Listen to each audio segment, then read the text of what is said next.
E o tema da minha mensagem hoje é o que Deus espera de nós. Então, me acompanhe aí, Deuteronômio, capítulo 10, versículos 12 e 13.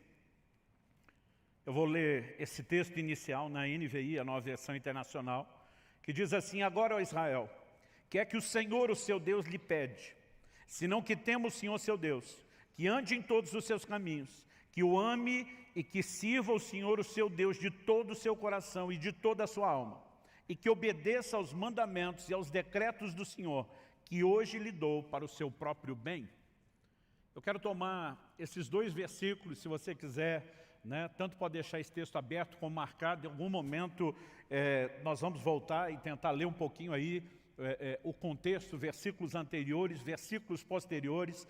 Mas agora eu quero partir da pergunta: o que o Senhor espera de nós? A versão atualizada de Almeida, Nova Almeida atualizada, usa a pergunta: o que é que o Senhor requer de ti? No entanto, a expressão usada no original, esse requer, conota um pouquinho mais do aspecto de exigência, mas a palavra usada no original hebraico fala de pedir. Deus pede. Isso não precisa necessariamente ser confundido como opcional, mas eu quero tomar exatamente essa frase: o que é que Deus pede? E eu gostaria que a gente pudesse conversar a respeito desse assunto, da expectativa de Deus, daquilo que Ele requer de nós, pensando esse assunto em pelo menos 3 aspectos. Eu quero fazer aqui 3 perguntas. Primeiro, por que Deus faria algum tipo de exigência a nós, ao seu povo, aqueles que o seguem? Segundo lugar, o que exatamente Deus requer de nós? E em terceiro lugar, nós vamos tentar trabalhar a razão, o motivo desse pedido que Deus fez. Então, acredito que olhando para o próprio texto, nós podemos entender que o fato de Deus fazer exigências, e não apenas nos colocar numa posição onde a gente pode pedir algo a Ele, mas Ele também pedir a nós, precisa nos ensinar algo. Eu gosto de dizer que oração não é apenas o meio através do qual eu e você recebemos de Deus aquilo que a gente quer.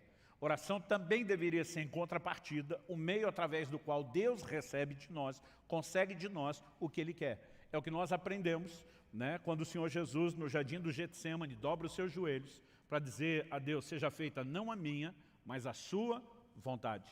Muitas vezes nossa vontade pode entrar em rota de colisão com a vontade de Deus. E nós precisamos entender que o ambiente de oração, o mesmo ambiente onde nós podemos pedir a Deus e conseguir de Deus algumas coisas que queremos, também deveria ser um ambiente de rendição, onde Deus possa conseguir de nós aquilo que Ele quer. Isso significa que, seja na oração ou em qualquer outro aspecto do nosso relacionamento com Deus, nós temos que reconhecer que esse relacionamento é uma via de mão dupla.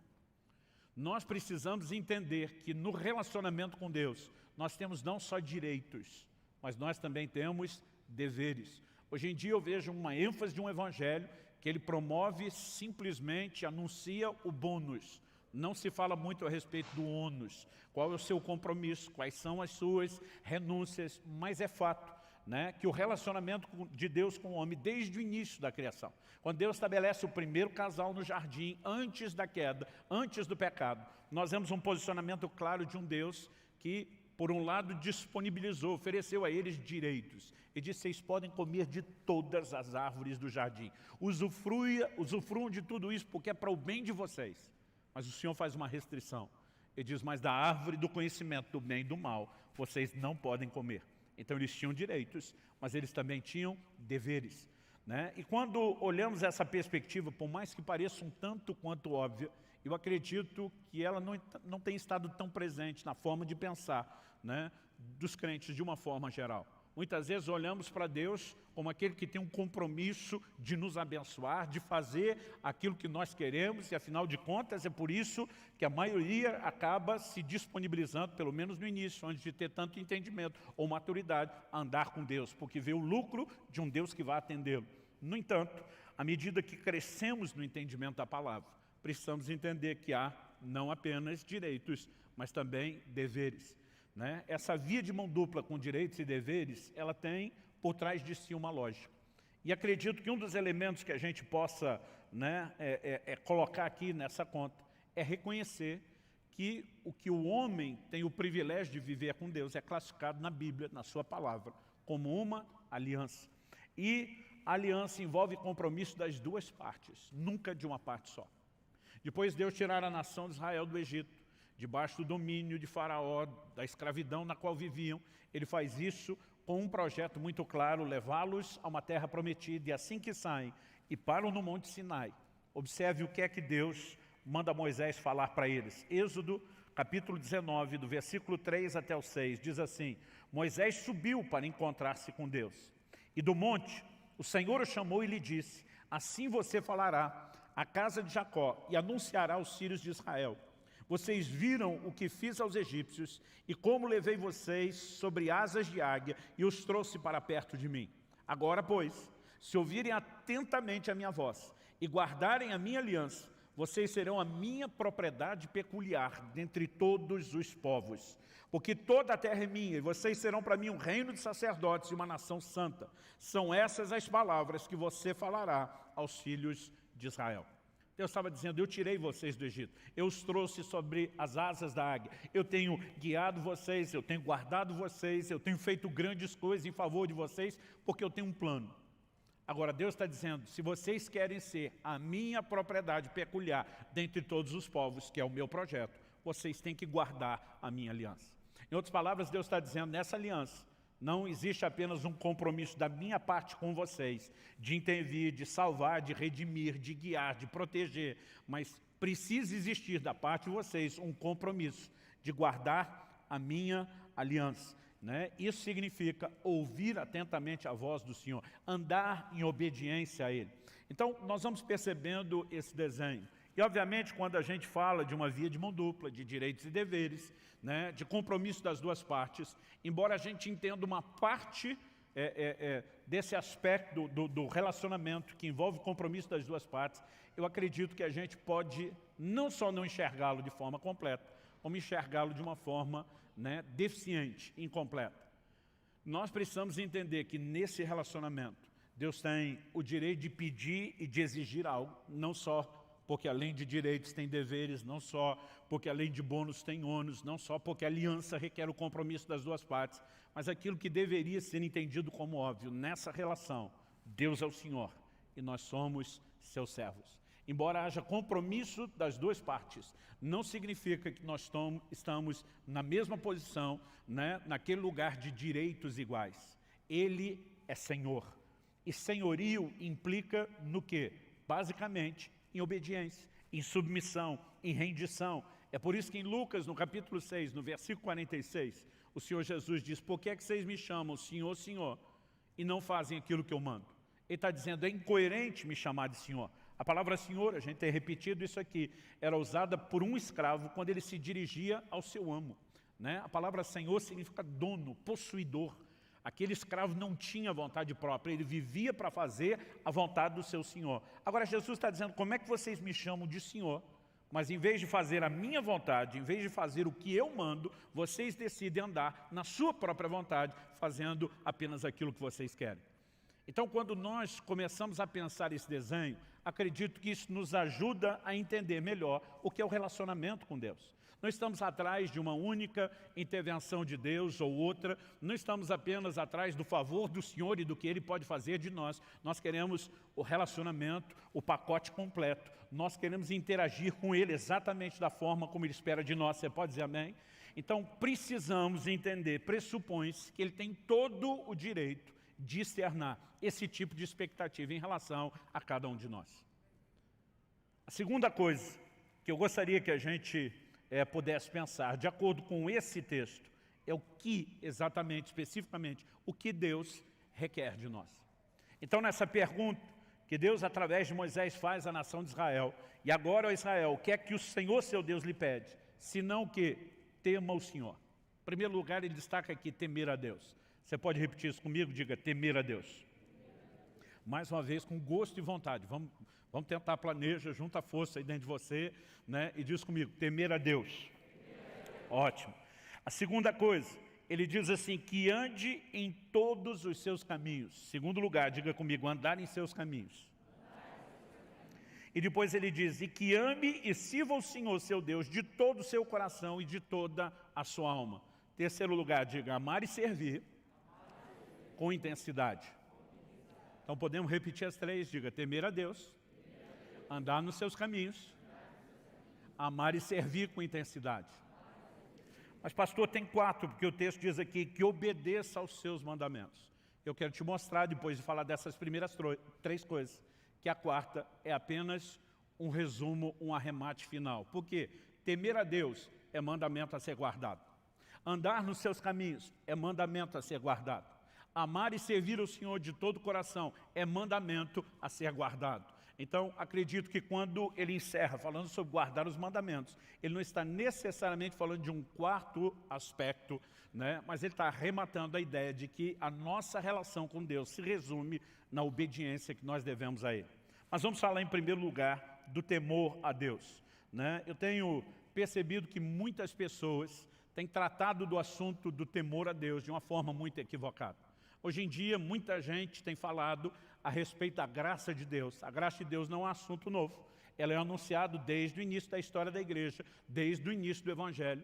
No entanto, a graça não apenas ela foi ensinada e proclamada dentro dos fundamentos bíblicos, ela também tem sido, ao longo do tempo, distorcida. Em Judas, né, no capítulo único, verso 4, ele fala daqueles que estão, né, transformando a graça de Deus em libertinagem.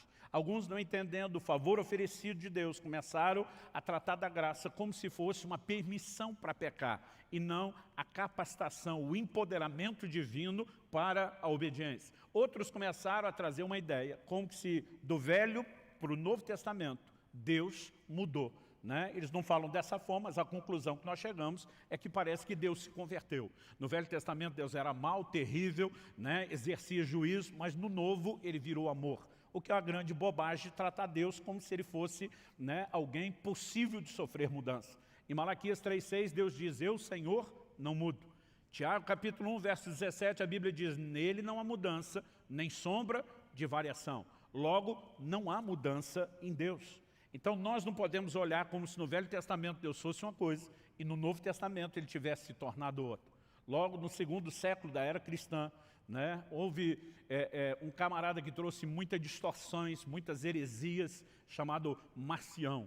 E a gente brinca que até hoje existem os marcionitas, são aqueles, né, que acabam replicando o ensino dele, conhecendo ou não. Ele dizia que o Deus do Velho Testamento era um e o do Novo Testamento era outro. Né? No Novo Testamento ele não aceitava nem os evangelhos e o ensino de Jesus. Era só Paulo que tinha a revelação. E alguns parecem estar agindo assim. Eu tenho visto gente dizer, temor é coisa do Velho Testamento. Eu digo para alguns, eu acho que você não andou lendo o Novo Testamento. Né? Embora nós estamos partindo de um texto do Antigo Testamento, falando sobre temer a Deus, Atos 9:31 diz, assim a igreja tinha paz por toda a Judéia, Galiléia e Samaria, edificando-se e caminhando no temor do Senhor. E no consolo do Espírito Santo crescia em número. No mesmo ambiente onde havia temor de Deus, havia consolo do Espírito Santo. Nós precisamos entender que não são coisas excludentes, são coisas que se complementam. Paulo escreve aos Efésios e diz que nós devemos sujeitarmos uns aos outros no temor de Cristo. Então, o Novo Testamento fala de temor, temor estando na igreja, devendo estar na vida do cristão. Agora, essa palavra, a maior parte das vezes traduzida como temor no Novo Testamento, no original grego, ou é a palavra phobeu, ou a sua raiz, né, phobos. A gente conhece o termo fobia, que procede de lá, que significa medo. Né? A tradução dessa palavra, que muitas vezes aparece como temor, ela sugere tanto medo e receio, como também tem a conotação de respeito e reverência. Agora, eu olho para algumas pessoas e percebo que elas dão um ênfase na palavra, como se eu e você tivéssemos que viver aterrorizados em relação a Deus. Outros parecem tentar eliminar isso completamente, quase como se o respeito e a reverência não tivessem nenhuma ponta, nenhum aspecto de temor. E na verdade essas coisas meio que se misturam. Mas nós precisamos entender a necessidade de um equilíbrio, mesmo no uso dessa palavra. Por exemplo, em Efésios, no capítulo 5, o apóstolo Paulo começa a falar da relação entre o marido e a esposa e um paralelo da relação com Cristo e a igreja, a noiva, né, com quem ele vai se casar. E a Bíblia diz que o marido deve amar a esposa como Cristo amou a igreja, mas que a esposa deve submeter-se ao seu marido como a igreja deve submissão a Cristo. Mas no final, no versículo 33, final do capítulo e do arremate dessa ideia, o apóstolo Paulo diz assim, que a esposa respeite o seu marido. Efésios 5:33. A palavra traduzida ali, né, é fobeu, que a esposa tema o seu marido. O apóstolo Paulo estava falando de um tipo de relacionamento onde o marido literalmente, e não simbolicamente, mas literalmente tocava o terror em casa? Não, porque a Bíblia não se contradiz. Em 1 de Pedro, no capítulo 3, no versículo 7, a mesma Bíblia diz, maridos, vocês igualmente vivam a vida comum do lar com discernimento, dando honra à esposa por ser a parte mais frágil e por ser coerdeira da mesma graça da vida. Quando Deus fala do marido ter que honrar essa esposa, né, tratando-a como parte mais frágil, parte mais frágil aqui eu não creio que fala do aspecto físico, porque se embora o homem tenha mais força bruta para carregar peso, a gente perde de longe na resistência à dor. Eu sempre digo que se dependesse de nós os homens para dar luz aos filhos, a terra estava desabitada há muito tempo. Né? A gente serve para entrar na hora do parto, segurar a mão da mulher e ela ficar dizendo para a gente, vai dar tudo certo, meu bem, vai dar tudo certo. Além de dar luz, ela tem que confortar a gente. Mas eu acredito que a Bíblia fala muito mais do aspecto emocional. Né? Essa capacidade que muitas vezes a mulher tem de ser ferida emocionalmente, além da capacidade do homem mensurá-lo. Eu acredito que isso não é Deus tentando diminuí-la. Eu lembro que antes de casar, um dia a Kelly olhou para mim, falou, a gente estava conversando algumas coisas sobre o nosso futuro, após o casamento, ela olhou para mim e falou assim, pensa num vasinho daqueles de porcelana chinesa, daqueles bem fininhos que não pode nem apertar. Eu falei, pensei, ela disse, sou eu, é o que você está levando para casa. Né? E de vez em quando, né, se o meu comportamento começasse a ficar meio, né, viril demais, ela dizia, ó o vasinho de porcelana. Né? E o duro que eu tinha que acatar aquilo ainda pelo prisma da Bíblia. Né? Eu preciso honrar essa mulher. Então, como que Deus manda o marido tratar a mulher com tanta honra e distinção, mas manda ela ter medo? Nós precisamos entender que aqui é um equilíbrio de reverência, de respeito. Não que a pessoa do homem seja distinta, né? Não que ele, como pessoa, tenha mais valor, mas que dentro da funcionalidade do lar, o seu lugar de autoridade requer isso. Então, nós precisamos entender que há um equilíbrio. A palavra temor, ela nunca vai excluir totalmente essa questão do medo, mas ela não pode estar centrada só nela. Deve ser uma combinação entre um e outro. Pastor, o senhor está dizendo que a gente precisa ter medo da pessoa de Deus, né? Não é a pessoa, é a maneira como nos relacionamos com a pessoa. A mesma Bíblia que apresenta esse Deus, né, como amor, também apresenta esse Deus como justo. Nenhum atributo de Deus vai excluir o outro. E muitas vezes a ênfase de alguns desses pregadores da graça é porque Deus é amor, Ele não julga. Ele é tanto uma coisa quanto outra. Né? Em Romanos, por exemplo, no capítulo 13, no versículo 3, o apóstolo Paulo diz assim, porque os magistrados não são para temor quando se faz o bem, e sim quando se faz o mal. Você quer viver sem medo da autoridade? Faça o bem e você terá louvor dela. Basicamente, Paulo está dizendo que não precisa temer a autoridade, ele disse, se você se conduzir de forma correta, não precisa temê-la. Agora, se estiver fazendo errado, deve temer. Aonde está a ênfase do aspecto do medo? Se eu desobedecê-lo, as consequências de um Deus que é justo serão inevitáveis. Isso não significa que eu preciso ter medo de que Ele queira o mal. Esse é o mesmo Deus que desde a antiga aliança já dizia, eu é que sei os pensamentos que eu tenho acerca de vós, são planos de bem e não de mal, para vos dar um futuro e uma esperança. No entanto, esse mesmo Deus é chamado muitas vezes de um Deus terrível, né? Porque a consciência do quão correto e justo, ela deve encher o nosso coração de temor, pelo fato de que quando desrespeitamos os seus mandamentos, as consequências, elas virão. Vou falar sobre esse assunto de consequência daqui a pouco. Vamos voltar aqui para a ideia do temor. Eu acredito que devemos temer as consequências de não obedecer a Deus e não ter medo da sua pessoa. Mas a reverência que temos para com Ele é que esse Deus que é amor, que é a fonte de toda bondade, de toda misericórdia, Ele também é um Deus justo. O temor é parte daquilo que Deus espera de nós. Em Provérbios, no capítulo 9, no versículo 10, a Bíblia diz que o temor do Senhor é o princípio da sabedoria. né? Isso nos ajuda a nos conduzir de forma correta. Em segundo lugar, vamos falar aqui a respeito de andar em seus caminhos. O que significa isso? Essa ideia de caminho pressupõe um trilho pré-estabelecido. É o caminho de Deus, definido por Ele. Muitas vezes a palavra de Deus vai se referir, né, a pessoas que erraram, a pessoas que pecaram, falando de gente que escolheu o seu próprio caminho. Isaías 65, 2, por exemplo, diz isso. Todo dia estende as mãos a um povo rebelde, que anda por um caminho que não é bom, seguindo seus próprios pensamentos. Né? Quando Deus fala dos próprios pensamentos, Ele está dizendo, eles escolheram o seu próprio caminho, e esse caminho não é bom. Em outras palavras, Deus está dizendo que o homem rebelde escolheu o seu próprio trilho. No entanto, ao longo de toda a Escritura, Deus vai enfatizando essa questão do caminho. Gênesis 18, 19, Deus fala a respeito de Abraão, o pai da fé, e diz, porque eu o escolhi, a fim de que ele ordene aos seus filhos, e aos filhos depois deles, né, que guardem o caminho do Senhor, que pratiquem a justiça e o juízo, para que o Senhor faça vir sobre Abraão o que tem falado a seu respeito.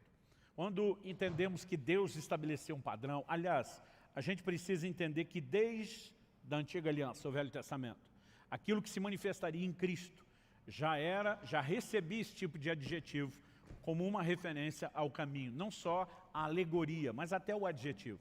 Isaías, que é considerado o mais messiânico de todos os profetas do Antigo Testamento, que mais falou a respeito da vinda e da obra de Cristo, ele diz no capítulo 35, no versículo 8, e ali haverá uma estrada, um caminho que será chamado de caminho santo.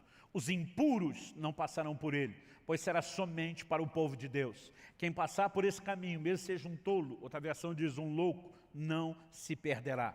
Isaías 30, 21, e quando vocês se desviarem para a direita ou para a esquerda, ouvirão atrás de vocês uma palavra dizendo, este é o caminho, andem nele. Quando a gente chega à Nova Aliança, essa terminologia começa a ser empregada pelo próprio Cristo.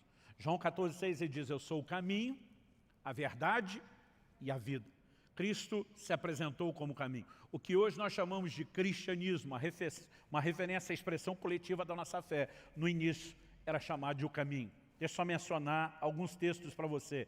Em Atos 16, 7, quando Paulo e Silas estão pregando em Filipos, uma mulher se dirige a eles dizendo, esses homens são servos do Deus Altíssimo e anunciam a vocês o caminho da salvação. Essa expressão ela é largamente usada, né, e empregada no livro de Atos. Em Atos 18, 25, quando a Bíblia fala a respeito de Apolo, um pregador, diz que ele era instruído no caminho do Senhor.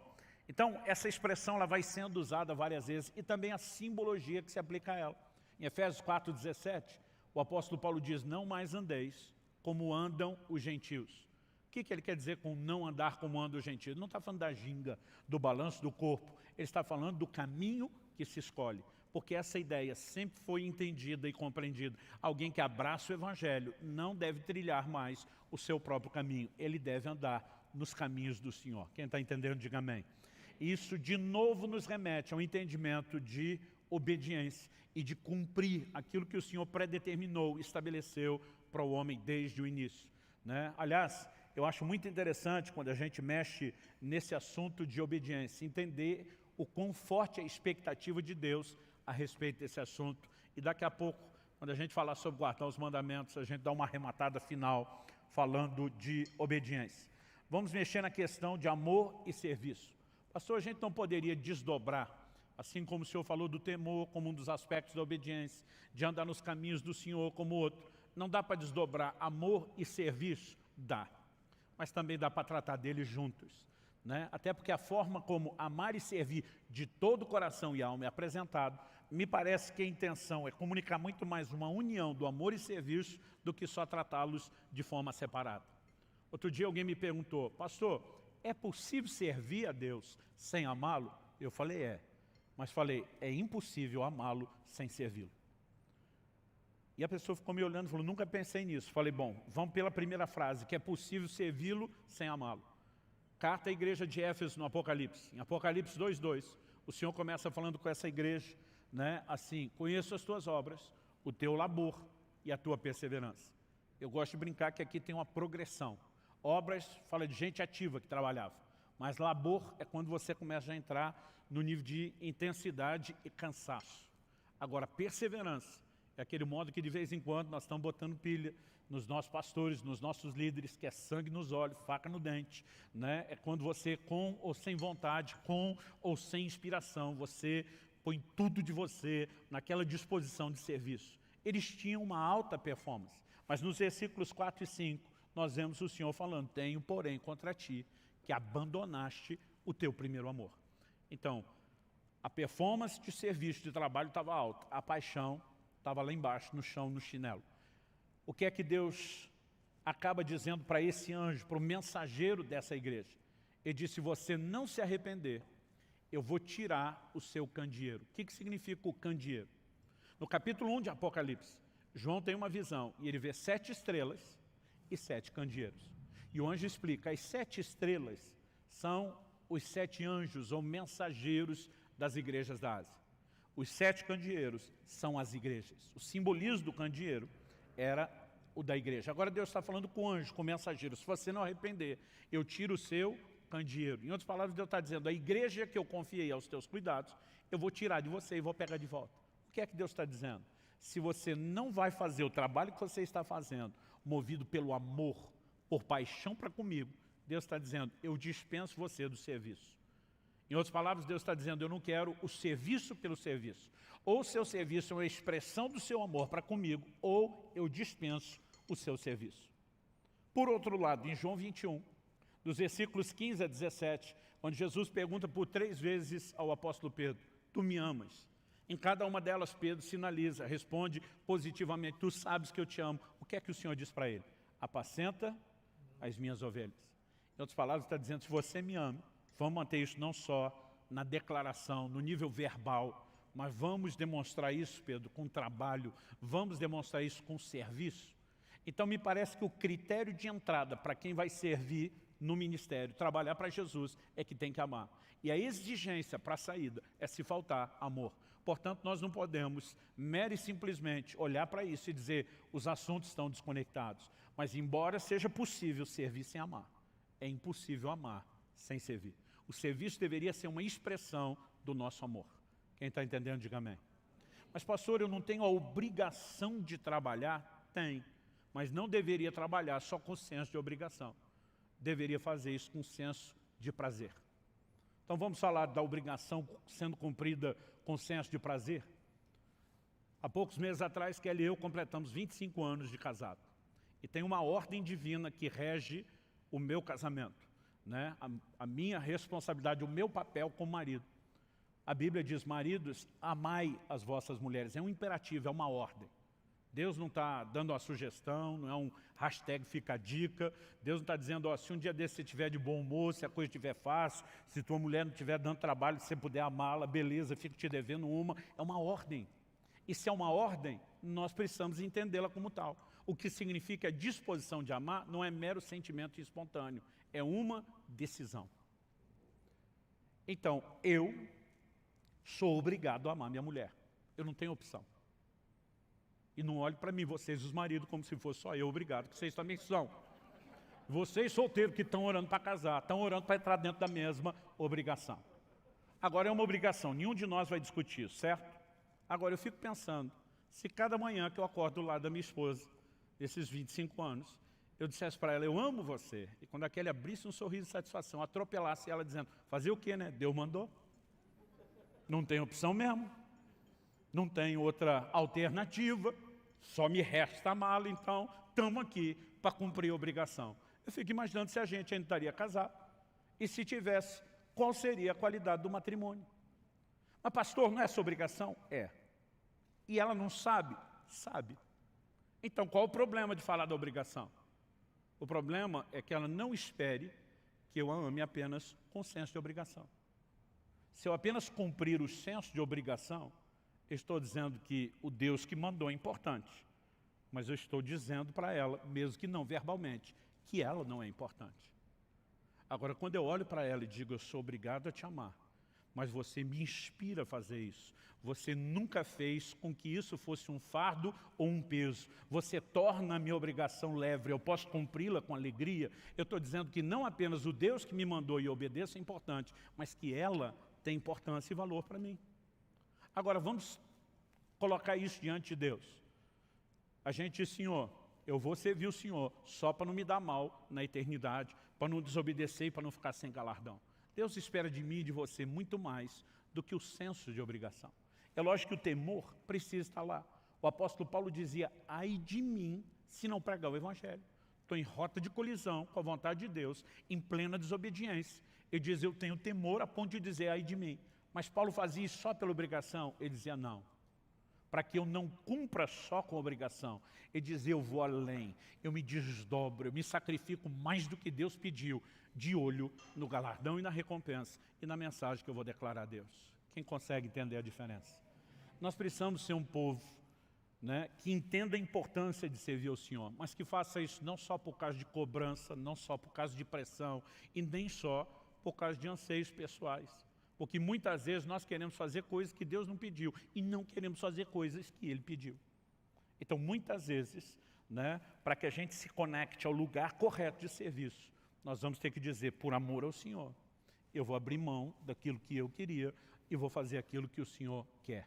Agora, tanto uma coisa como outra, seja tratada de forma separada, o amor e serviço, ou de forma conjunta, é apresentada como algo que a gente precisa fazer de todo o coração. Eu acredito que é nessa expressão que fica muito claro e evidente que Deus espera de mim e de você, mais do que o senso de obrigação, mas o senso de prazer, de dedicação total e plena a Ele. Isso significa que nós temos que dar o melhor de nós nessa relação, tanto de amor como de serviço. Você pode dizer amém? Então, depois de falar de temer ao Senhor, de guardar os seus caminhos, em terceiro lugar, destacar aqui o amor e o serviço intenso de todo o coração, nós vemos Deus arrematando o assunto, falando sobre guardar os seus mandamentos. Como eu disse antes, guardar os mandamentos não é um quarto aspecto. Na verdade, é aquilo que resume todos os outros aspectos. Ah, pastor, o senhor esqueceu de dizer que Deus requer de nós santidade. Afinal de contas, em Efésios 1:4, a Bíblia diz que Ele nos elegeu nele, antes da fundação do mundo, para sermos santos e irrepreensíveis. Não, está dentro do pacote. Isso é andar nos seus caminhos. Ah, pastor, o senhor esqueceu falar da adoração e da devoção. Pode botar isso no pacote do amor, né? Agora, algo que nós precisamos entender é a importância da obediência. Tudo aquilo que Deus espera de nós, pediu de nós, se resume na obediência que eu e você devemos a Ele.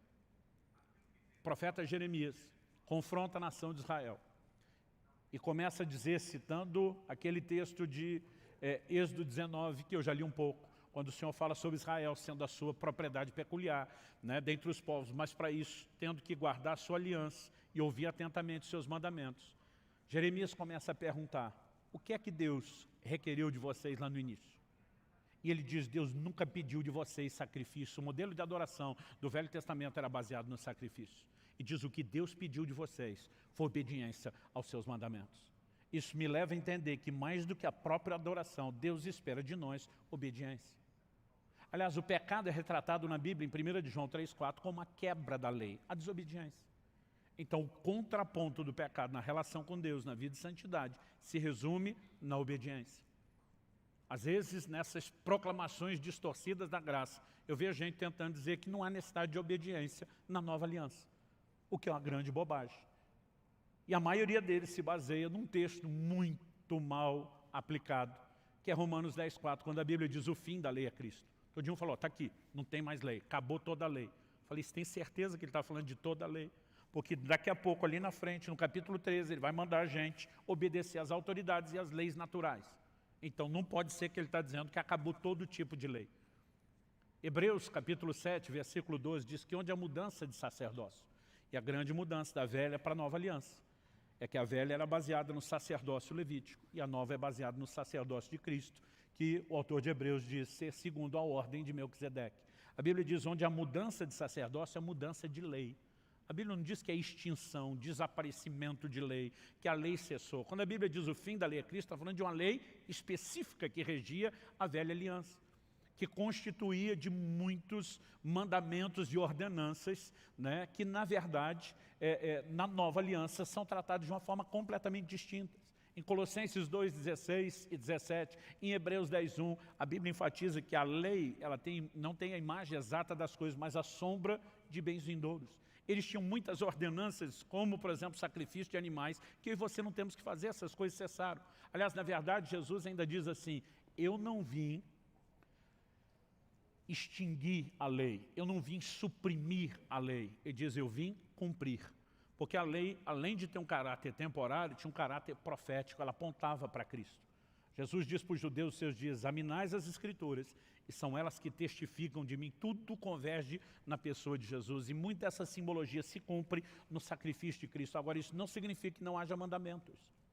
Jesus diz, um novo mandamento vos dou. Novo pressupõe essa mudança de lei, mas que também agora há mandamentos a serem obedecidos.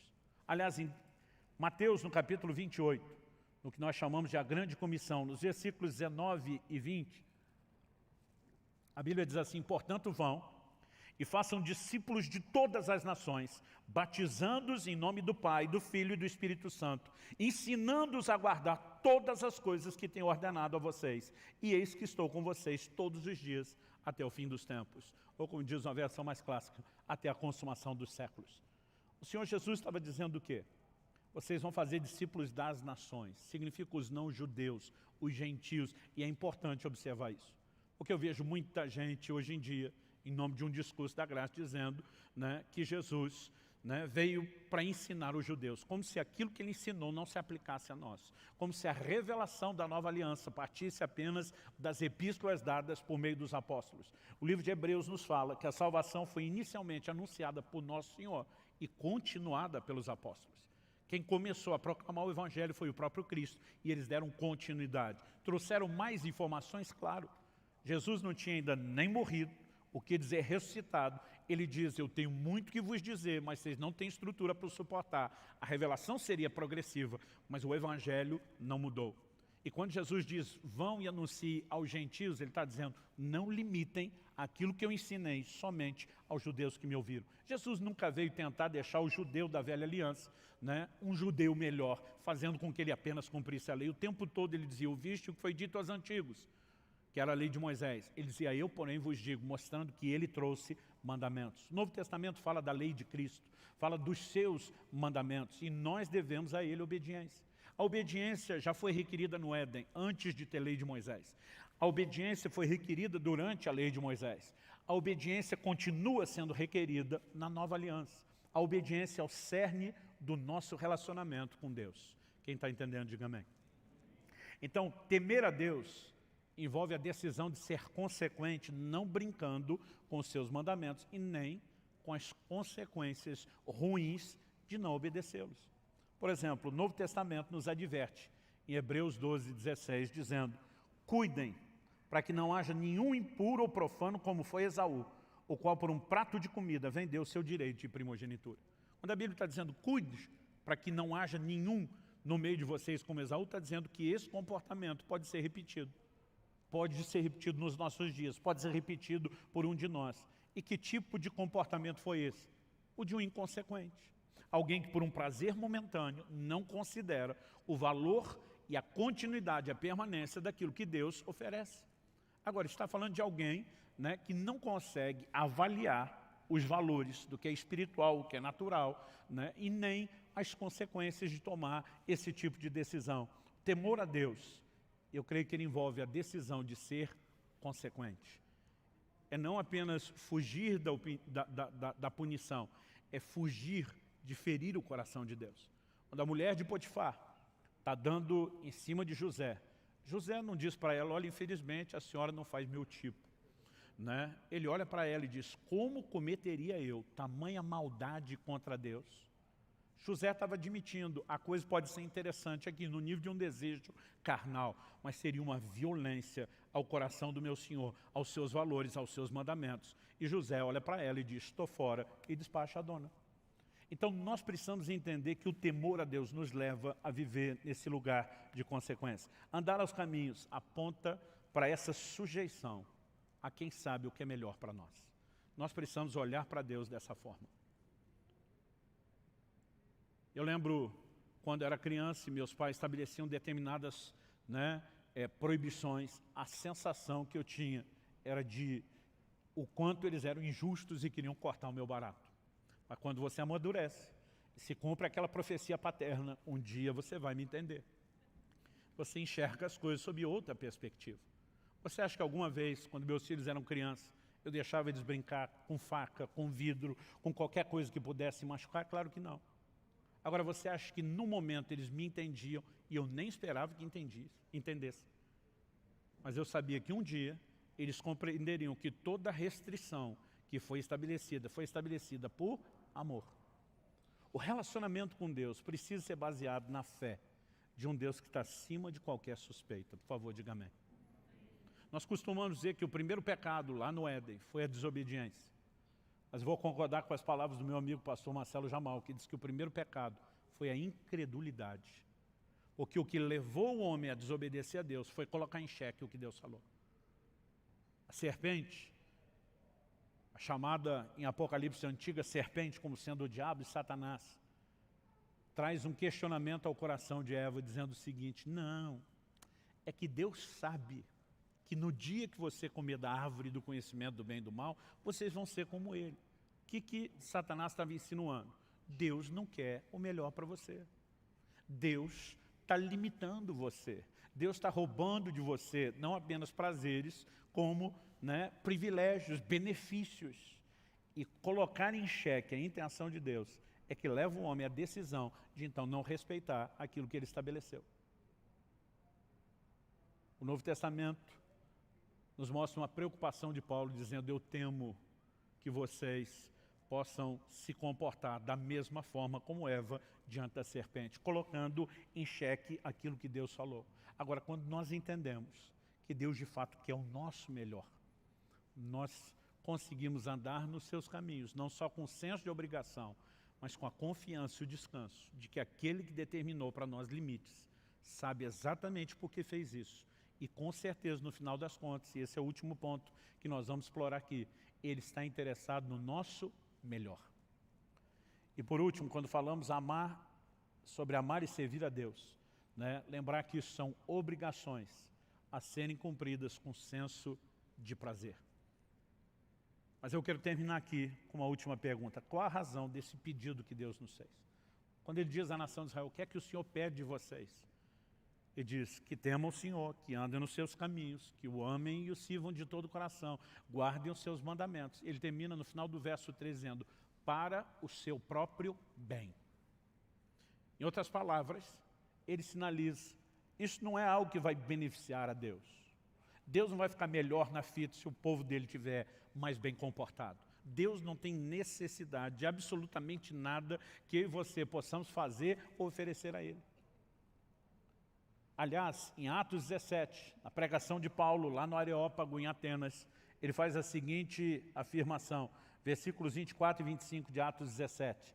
O Deus que fez o mundo e tudo o que nele existe, sendo ele Senhor do céu e da terra, não habita em santuários feitos por mãos humanas, nem é servido por mãos humanas, como se precisasse de alguma coisa. Então, ele não precisa de nada. Aliás, Paulo termina dizendo assim: pois ele mesmo é quem a todos dá a vida, a respiração e tudo mais. Basicamente, Paulo diz: Deus não precisa de você, você é que precisa dele. Sua subsistência é que depende dele, não a dele de você. Então, a única razão para Deus nos pedir isso não é porque ele tenha necessidade, não é que ele precise do meu temor, da sua disposição de andar nos seus caminhos, da nossa decisão de amá-lo e servi-lo de todo o coração. É porque ele está interessado no nosso próprio bem. E quando age dessa forma, aliás, eu tinha dito no início para vocês deixar o texto reservado lá de Deuteronômio. Se você puder voltar em Deuteronômio 10.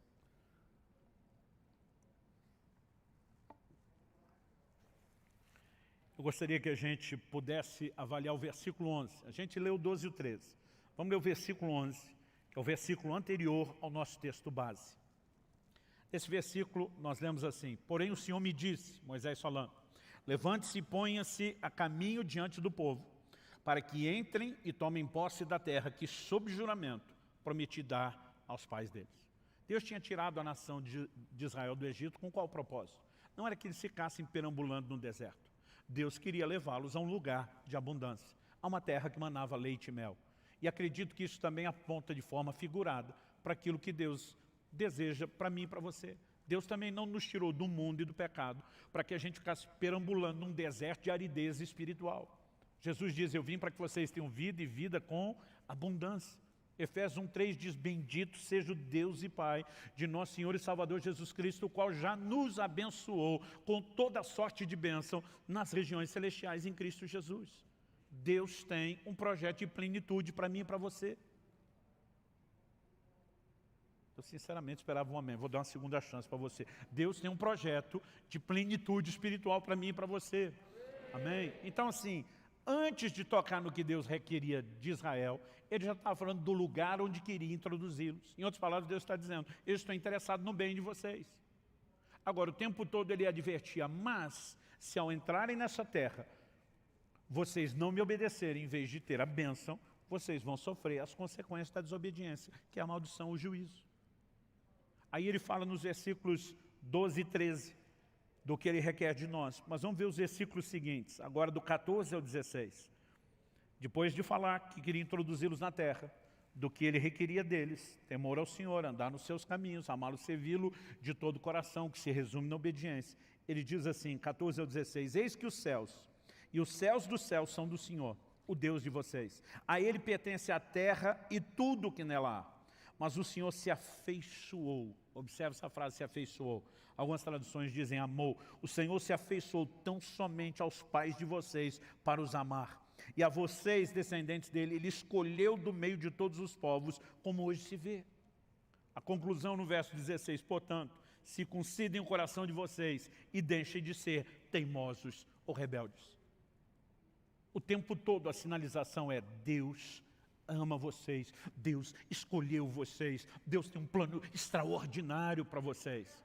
Essas exigências têm um único propósito, para que a gente não quebre os princípios, né, que podem nos conduzir a viver a plenitude do que Ele tem para nós. Eu gosto de repetir essa frase. Se você quebrar os princípios, qualquer um dos princípios que Deus estabeleceu, o princípio vai quebrar você. Qualquer que seja ele. Haverá consequências. No entanto, Deus estava dizendo, circuncidem o coração, não seja rebelde. Em outras palavras, entra no prumo. Por quê? Deus está dizendo, porque dessa forma eu vou poder fazer o melhor para você. Quando a gente volta lá em Gênesis, na criação, Deus falando com o primeiro casal, a gente vê que o único motivo do Criador requerer alguma coisa da criatura era o bem dela mesma. O Senhor diz o seguinte, da árvore do conhecimento do bem e do mal, você não deve comer, porque no dia em que comer, certamente você morrerá. Então Deus está dizendo, porque eu quero o seu melhor e não o pior. Eu estou te dizendo que o limite tem que ser respeitado para que você possa experimentar aquilo que eu quero. O que nós estamos falando aqui não é nada profundo no sentido de que segredo espiritual que não sabia, mas talvez nos ajude a montar um quebra-cabeça de como pensar o relacionamento com Deus. Então vamos resumir, é uma via de mão dupla. Deus tem todo o direito de estabelecer exigência e de nos pedir, porque nessa relação não é apenas a gente pedindo a Ele o que queremos, ela também envolve Deus pedir, exigir, demandar de nós aquilo que Ele quer.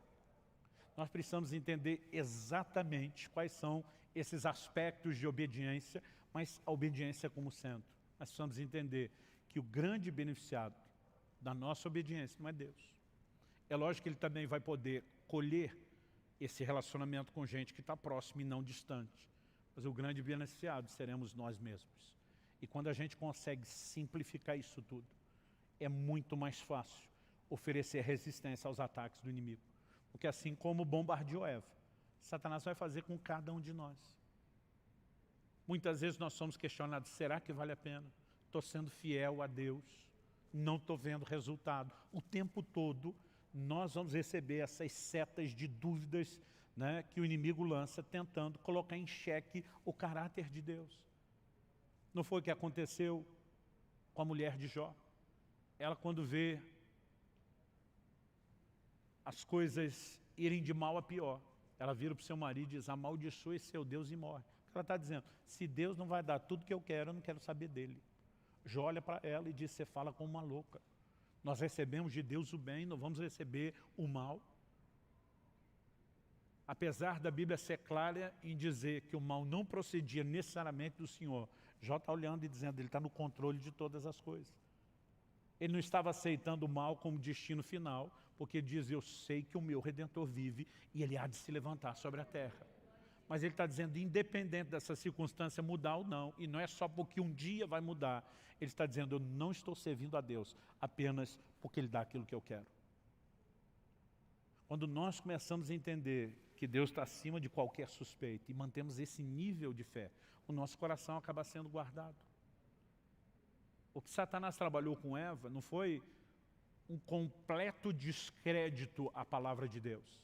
Foi uma manipulação e uma distorção da palavra. Aliás, não foi assim que Satanás tentou Jesus? Lança do pináculo do templo, porque está escrito, aos seus anjos dará ordem a teu respeito para que te guardem. Eu percebo que muitos cristãos que têm um conhecimento superficial das Escrituras, eles estão à mercê não só de ensinos errados, que tem espíritos de demônio por trás desses ensinos, mas eles estão à mercê muitas vezes de setas do inimigo tentando distorcer a aplicação da palavra. Mas à medida que vamos fortalecendo esse pensamento de uma maneira completa, sadio, mantendo esse Deus está interessado no nosso bem, acima de qualquer suspeita. Eu não entendo porque Ele ainda não fez. Eu não entendo porque Ele ainda não respondeu. Eu não entendo, mas uma coisa é certa, Ele está no controle e Ele não falha. Eu gosto de uma frase de Lutero, o grande reformador. Ele diz, não conheço os caminhos pelos quais Ele me conduz, mas conheço bem o meu guia. Então podemos confiar nele, independente de entender os caminhos escolhidos ou não. Quando entendemos que no final das contas é tudo para o nosso bem, eu creio que o nosso coração começa a se blindar contra essa provocação do inferno, uma rebeldia ao controle e ao governo de Deus. Eu espero, como eu disse no início, isso não serve apenas para o ano de 2021. Os princípios bíblicos que abordamos aqui são atemporais. Mas nesse início de ano, logo nesses primeiros domingos, eu espero que você, em vez de apenas externar para Deus o que é que você espera dele, que você também abra o seu coração para entender o que é que Ele espera de você. O que é que o Senhor requer de você. Que você o tema. Que você ande nos seus caminhos. Que você o ame e o sirva de todo o seu coração. Porque isso tudo se resume na obediência de um Deus que quer o seu melhor. Que estabeleceu um caminho de mão dupla, não porque Ele queria tirar mais do que dar, mas queria nos ensinar que o compromisso é das duas partes, sem que nunca a gente perdesse de vista o interesse dele em nós, o seu amor. Romanos 8,32 diz, se Deus não poupou, nem mesmo ao seu próprio Filho, antes o entregou por amor de nós, como não nos dará juntamente com Ele, com Jesus que já foi dado, todas as coisas? A Bíblia fala de um Deus que está disposto a qualquer coisa. Isso não significa que Ele não tenha planos, que Ele não tenha um propósito, que Ele não tenha caminhos personalizados, mas a intenção do fato de Deus querer o nosso bem nunca pode ser questionada. Nossa fé precisa ser firmada nisso. Você acha que não passou na cabeça do José, lá naquela prisão, naquele calabouço? E aí, José, valeu a pena você ter descartado a dona lá, a mulher de Potifar? Ela se vingou de você. Onde é que você veio parar? Por um instante, José, por um tempo, por alguns anos, José esteve na prisão. Mas esse não foi o seu destino final. 1 Samuel 2,30 diz que Deus honra aqueles que o honram, mas os que o desprezam serão desprezados. Como você quer determinar o seu relacionamento com Ele? Eu escolho honrá-lo. Eu escolho lembrar que no final essa honra não só não me custa assim tão caro, como na verdade tem um retorno poderoso. Além de me manter conectado e não distante de Deus, eu vou experimentar como resultado final o melhor de Deus. Isso é a proposta da Escritura e nós não podemos pensar de forma diferente. Eu tenho orado e tenho dito, Senhor, o que é que você quer de mim para esse ano? Eu sei que nós temos aqui princípios que são para todos nós, sem exceção. Mas muitas vezes Deus pode trazer algo que é personalizado, que é só para você. Eu já tive anos onde eu li a Bíblia várias vezes. Já tive anos onde no ano todo eu li a Bíblia uma vez só. Eu já tive anos onde eu estudei como nunca. 2020, Deus mandou reduzir drasticamente as viagens. E um dos propósitos era não só produzir, mas crescer.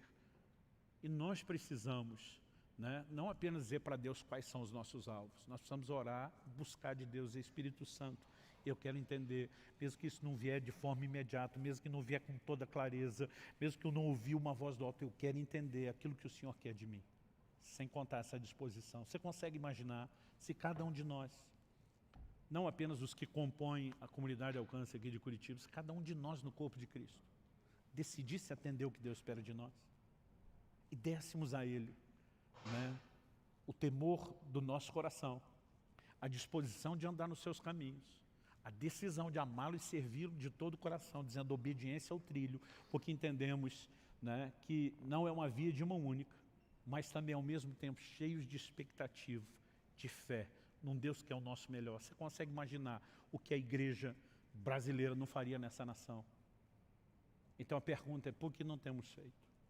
E eu não estou aqui para julgar você. Talvez você seja novo na fé. Talvez você esteja no início da caminhada tentando entender e processar as coisas. Talvez você diga, pastor, eu sou, como diz a turma aí, já macaco velho. No entanto, andei dando bobeira. Não vim aqui te apontar o dedo ou jogar pedra em você.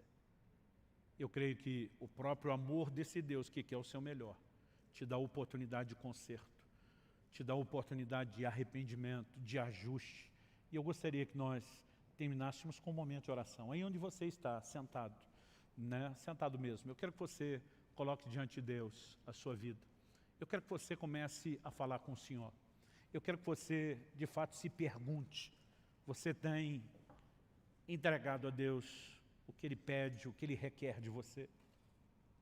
Talvez você diga, pastor, eu acho que eu estou no time que respondo sim. A pergunta é, qual o nível? Porque muitas vezes nós estamos amando e servindo, mas não de todo o coração. Às vezes nós estamos temendo de uma forma meio parcial, relativizada.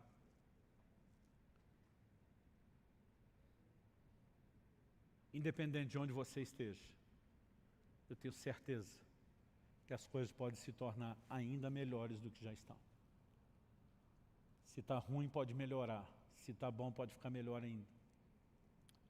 Pai, nós, em primeiro lugar, te agradecemos pelo privilégio de viver uma relação onde não estamos apenas debaixo do peso de obrigações. É por isso que a Tua palavra diz que os Seus mandamentos não são penosos, não são pesados. Nós oramos e suplicamos que a graça do Senhor seja derramada nesse lugar. A única forma pela qual podemos viver obediência aos Seus mandamentos, a esse alto padrão exigido na nova aliança, é por causa da capacitação, do empoderamento da graça. E nós clamamos que o Senhor derrame isso sobre nós. Nós oramos pelo sopro de vida do Teu Espírito. Nós oramos por despertamento. Nós queremos corresponder com aquilo que não é só uma expectativa do seu coração, é um requerimento, é uma exigência muito clara e específica, mas não queremos cumprir a obrigação só com senso de obrigação, queremos cumpri-la com prazer, e para isso suplicamos graça. Eu oro por cada um dos meus irmãos e irmãs, não apenas os que estão aqui nesse auditório, agora, nesse momento, nos acompanhando presencialmente, mas cada um daqueles que nos acompanha pela internet. Mesmo aqueles que terão acesso a esse recurso apenas na forma gravada, depois que nesse momento, enquanto ouvem, o Teu Espírito Santo possa tocar as suas vidas.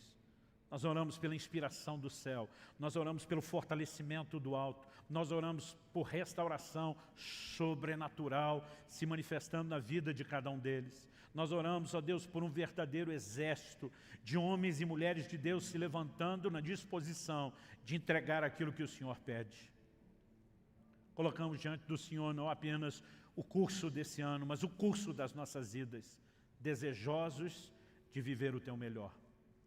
Manifesta a Tua graça. Nós clamamos em nome de Jesus. Em nome de Jesus.